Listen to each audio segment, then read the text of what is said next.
welcome to Maunalua Past, Present, and Future. My name is Luka Zavas, Program Coordinator and Ina Educator with Livable Hawaii Kai Hui, and today I am happy to welcome guests from Chaminade University who are doing some amazing research in the Maunalua area.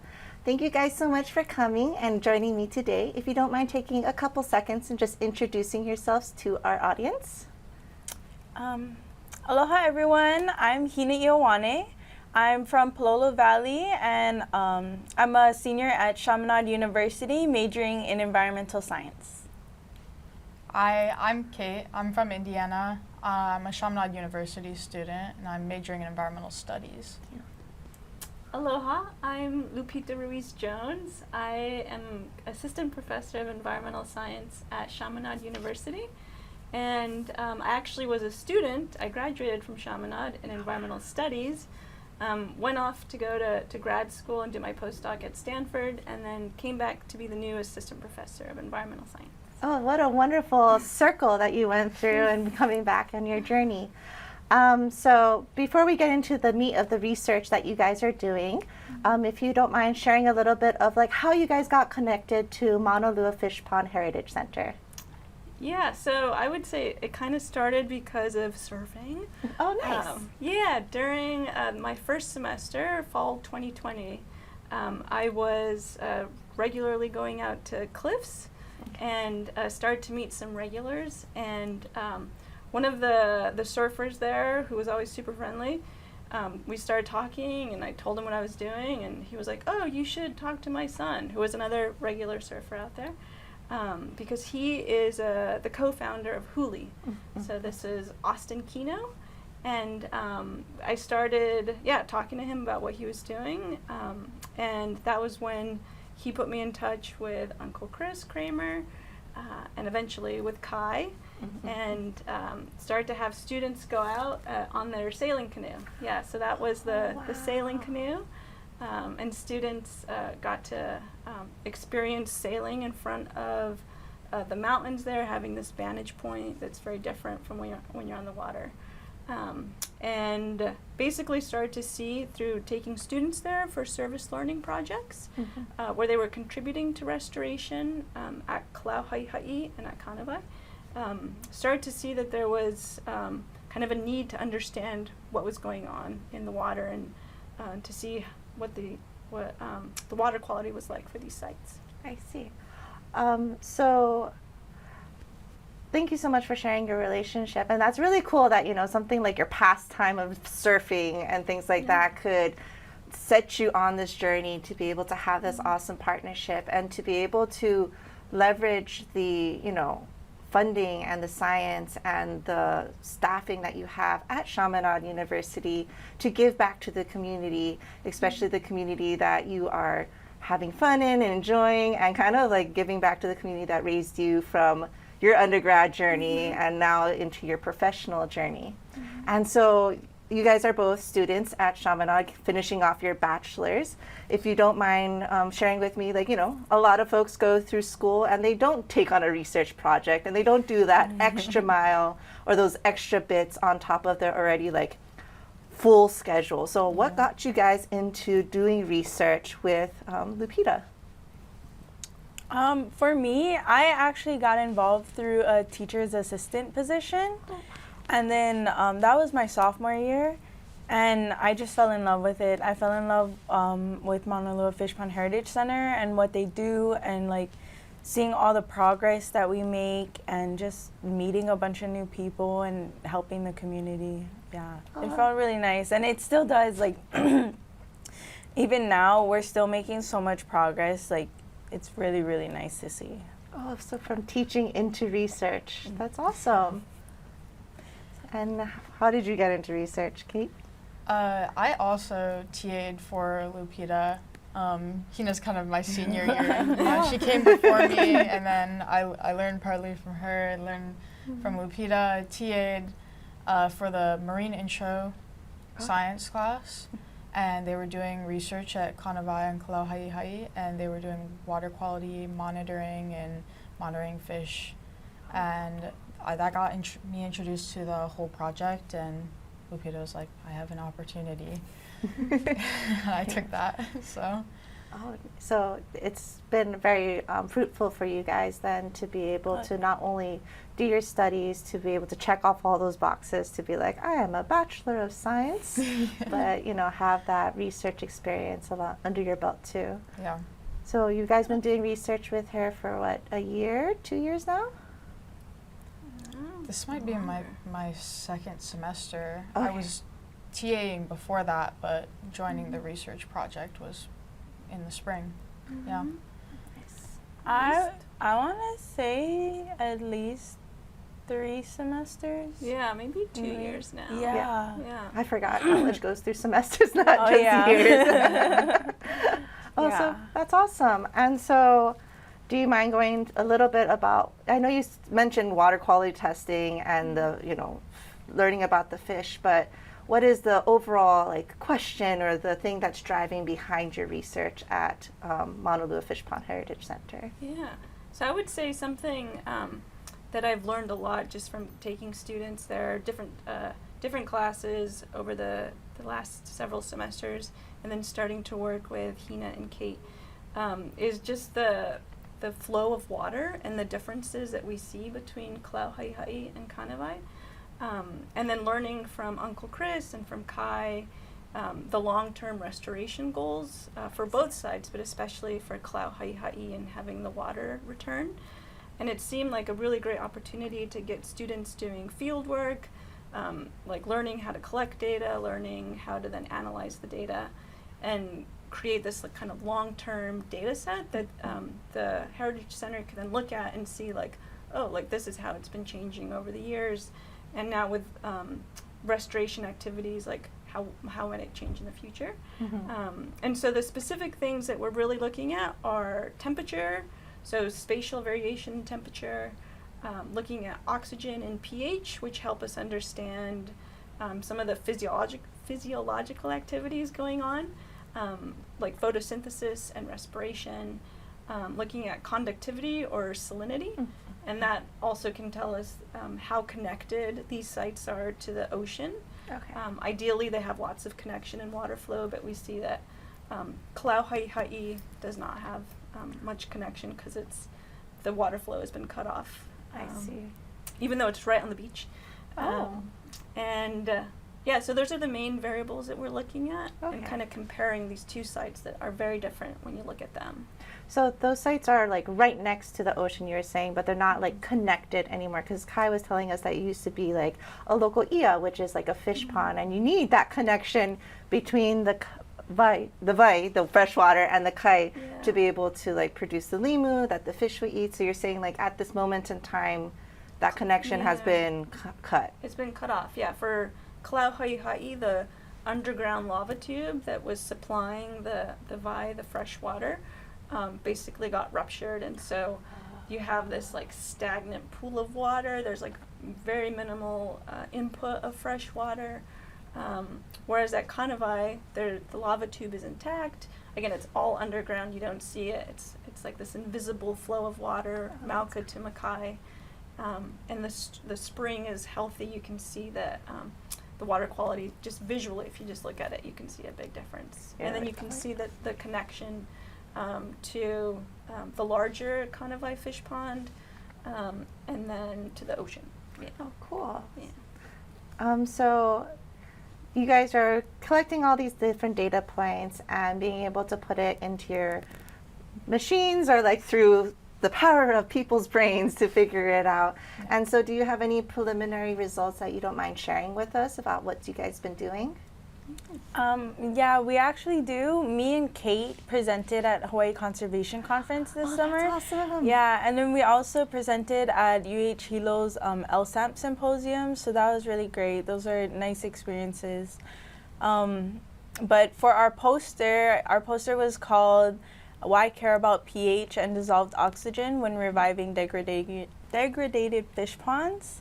For that poster, we typically looked at the relationship between pH and dissolved oxygen, but today we have our dissolved oxygen graph for you guys, and that's what we want to focus on, the differences between the results we got from Kanawai and Klauhaiha'i.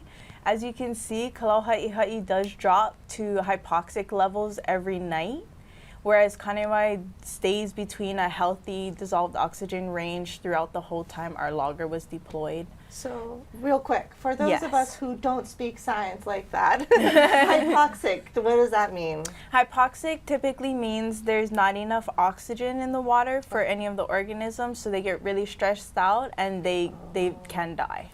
Oh, So I they see. eventually end up leaving. That's what happens rather than dying. Okay, and so that's really interesting then that from the daytime to the nighttime, there's such a Yeah. drastic change. So that actually has a lot to do with the photosynthesis and respiration relationship.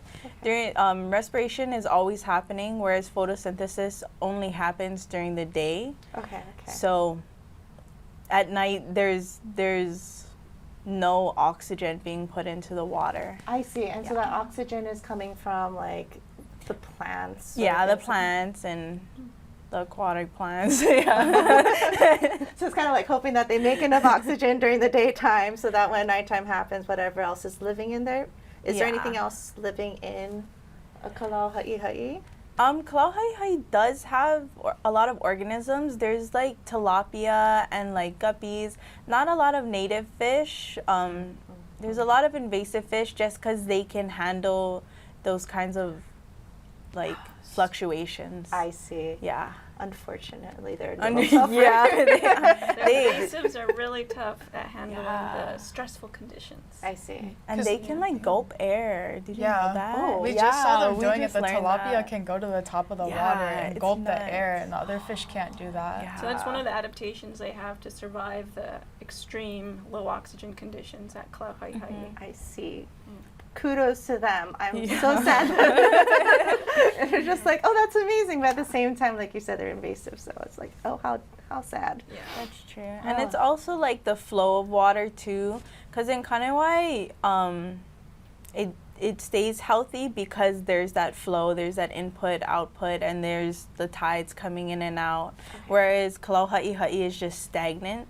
There is a little flow of fresh water, but eventually we want it to be going to the ocean and having that connection. I see. So even if the fresh water is not coming all the way through, at least it has that inflow, outflow from the kai, from the seawater coming through. Well, we don't expect there to be any connection with the kai, with Pico Beach, basically, right there, until there's the input of the fresh water, because the water level's not going to raise up enough to go out the Auai, the channel, to connect to the ocean.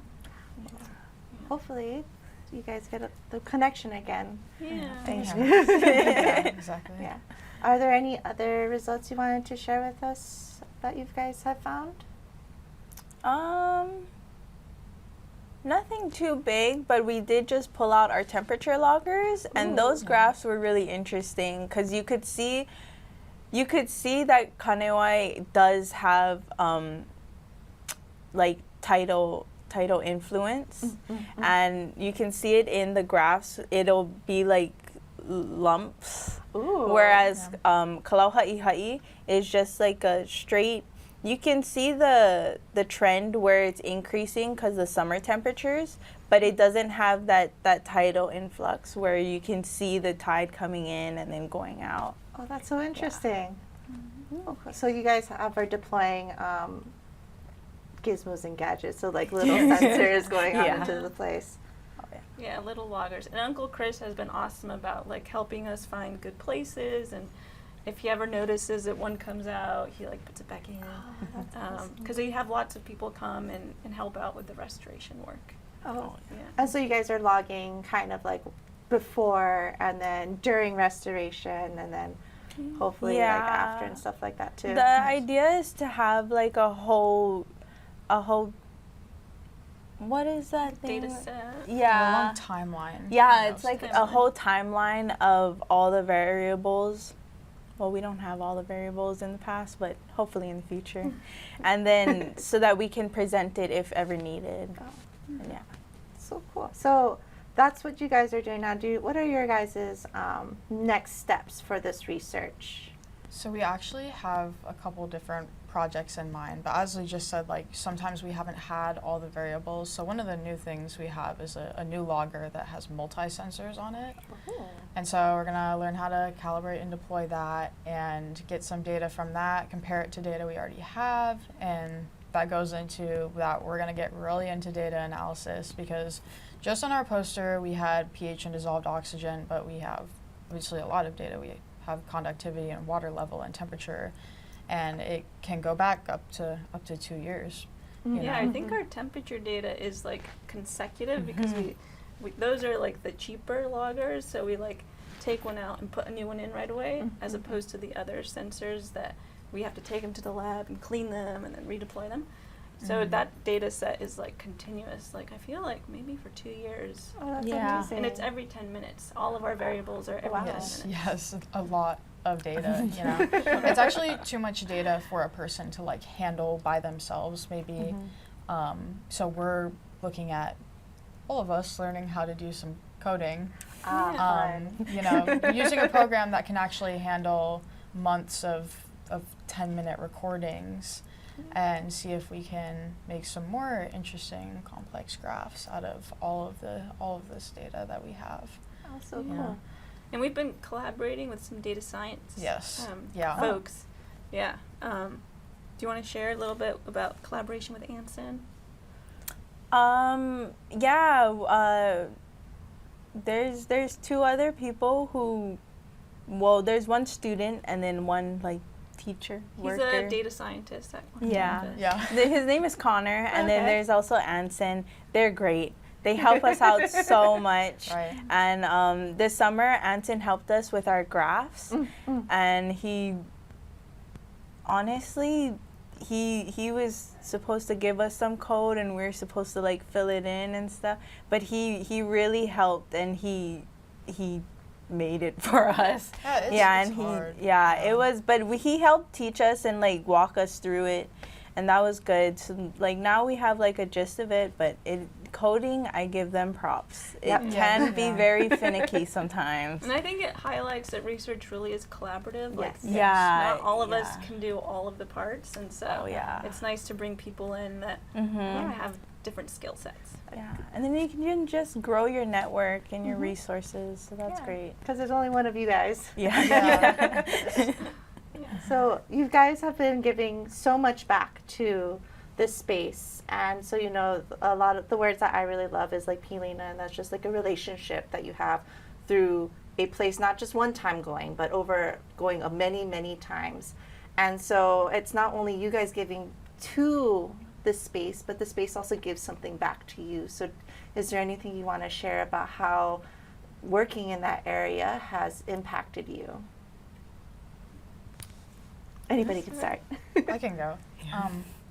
I've really learned from working with Maunalua Fishpond Heritage Center and this internship that, these projects are always collaborative. You could do something alone, but it's going to be way harder and it's going to take you way longer. It's really valuable to have a big group of people with all these different talents, because you're going to need culture and history and science and philanthropy. You got to have somebody give you some money. You need people that know policy. It's always getting in the way. And it takes a lot. But everyone comes together for a common goal, and that's a really beautiful part of everything. You feel good together. Thank you. I think the way Maunalua Fishpond Heritage Center has impacted me has just been, well, one, with Miss Lupita, I've definitely changed my perspective about like research and like going out into the field and just being in it and having to prepare for it too. And then just working with Maunalua Fishpond Heritage Center, it's made me a lot more passionate about environmental issues and like how we can fix them, and especially like in your own community, like knowing what's going on around you and just seeing what you can do to help. So yeah. But I hope that I can just like continue to work with them until they are at a place where they feel like, they're never really gonna be fully restored, but hopefully eventually one day, like, everybody in the community can be a part of it, and That's awesome. that'll be great. I think for me, one thing that has been just so special is to see people in the community that I live in that care so much about these very unique spaces where, again, it's so incredible that this water is arriving. It's basically invisible, right? It's underground, traveling through these lava tubes. We don't know about it unless all of a sudden you disrupt the flow somehow and you like puncture it, and all of a sudden there's water. And so it's been super impactful to see these people that care so much about these special places and are basically like stewards of the environment and are practicing it in their own version. And I moved around so much when I was growing up, like multiple states, multiple countries, and it's been really wonderful to see a community that comes together and invites volunteers, invites different experts to come and contribute and share knowledge. I think it's been really special. Oh, that's awesome. Thanks for sharing. It seems like even though you guys all experience different things, the main thing is just like having a community, and whether it's in research of like building your science community to help you do the coding and stuff like that, because I also didn't like art and things like that. I was like, if everyone was going to go into research, I'm going to find a stats friend to like do all that for me, and I'll pay them for that. But also not only in that, but being able to give back, and then the community to help build and to grow and to restore a space. And so as you guys are, you're juniors and seniors, you still have so much of like your career coming out in front of you. Do you have any plans for your future of where do you see yourself going? I actually want to go into aviation. I've always wanted to go into aviation, so after I graduate, I'm looking at either flight school or I might go into the Air Force. But in the long run, I do want to keep like anything environmental as my passion, and especially like Maunalua Fishpond Heritage Center. I'm definitely going to come back and visit them and see if I can help out and stuff. So that'll be great. What drew you to being in the skies? My mom paddled her whole life, so she's always traveling, and she always used to bring me. So I want to be in the sky. So I want to travel the world. Instead of flying over the waves, you're gonna be like, I'm gonna be a bird and go off into the skies. Exactly. Oh, that's so cool. Thank you for sharing. Thank you. And so what do you want to do? I'm definitely looking at grad school right now. I'm really interested in going in for like natural resource management and policy. I just, from my policy classes, I've felt like, having good policy actually really helps us save these spaces, and I think it's something that would be worth spending time getting a degree in. That's up ahead. Yeah. Do you see yourself going to like Washington, D.C. and champion things and things like that? Oh, I could if I'm angry enough. Yeah, there's some really upsetting things, just want to change them. That's it. Well, thank you so much. I know it's not always the most thankful job, and it's not. I always tend to love things that are outside where you can see the light of day, but it's very important, as you said, like it can be a roadblock. It can stop projects from going through or being able to be protected because of a policy or something like that, or allowing housing to come where we don't really want housing to happen. So thank you so much for taking that on and using your voice and your pen to help protect our spaces. Thank you. Yeah. And so as we are wrapping up, I wanted to take this time to just see if there's anything you wanted to share with our audience, whether it's from your research, whether it's from your experience at Maunalua Fishpond Heritage Center, or just kind of like fun life stories that you have that you think would be a good inspiration also, because you guys college is a big thing. It's a big commitment, and becoming a professor and going into research is a big commitment. So any like tidbits you want to share with our community of like if they're interested in getting into it, or you know, why they should. I think if they're interested in getting involved, that they should definitely get involved. I don't think there's anything bad that could happen, you know. You'll probably have a great time, eat good food, and meet new people, and also feel good about what you're doing instead of feeling crappy, you know.